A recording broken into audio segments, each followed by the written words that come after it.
During the State of the Union, something slipped, not from the podium, from the pressure behind it. The message was blunt. Canada only gets a deal if it accepts higher tariffs. In simple terms, pay more first, negotiate later. That is not partnership language.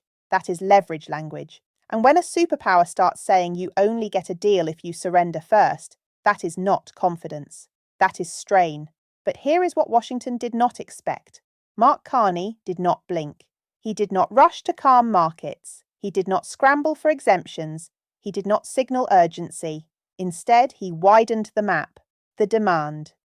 The US trade chief made it clear, accept a higher tariff rate and open your markets further, especially in sensitive sectors like dairy or progress slows. That sounds like standard negotiation pressure. But leverage only works when the other side cannot walk away, and Canada is preparing to walk differently. Carney's response has not been loud, it has been structural. While Washington talks about protective tariffs and bringing jobs back home, Ottawa talks about diversification, about reducing exposure, about building resilience beyond North America. That difference matters. The pressure model. Donald Trump's strategy has always centered on pressure asymmetry, apply tariffs, increase costs, force a choice. Smaller partner yields, deal secured. It worked before because alternatives were limited and time was short, but this time the timeline is different.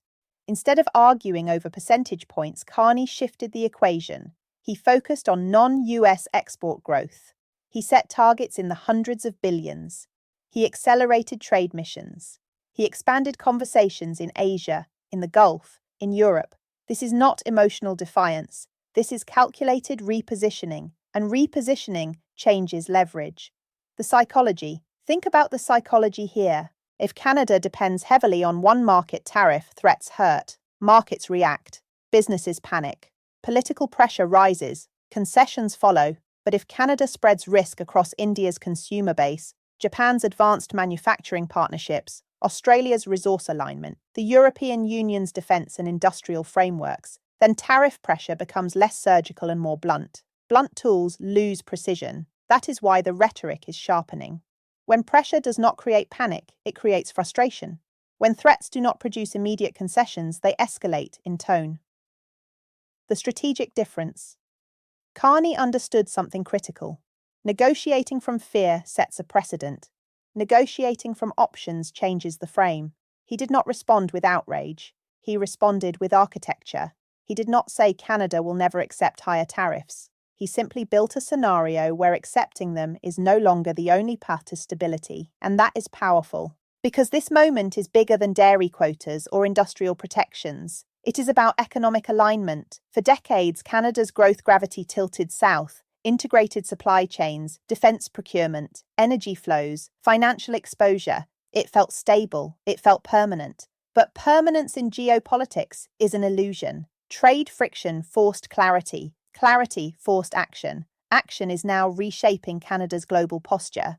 The insulation strategy. When Canadian officials speak about unlocking billions in agriculture exports, about Gulf investment commitments, about Indo-Pacific expansion, they are not listing wins for headlines. They are building insulation against volatility. And here is the uncomfortable question for Washington. What happens if Canada absorbs short-term pain and succeeds long-term? What happens if markets realize Canada is structurally reducing dependence?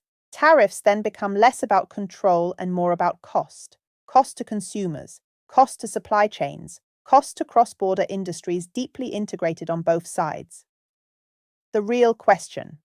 This is a chessboard, not a shouting match. So the real question is not whether Canada will cave.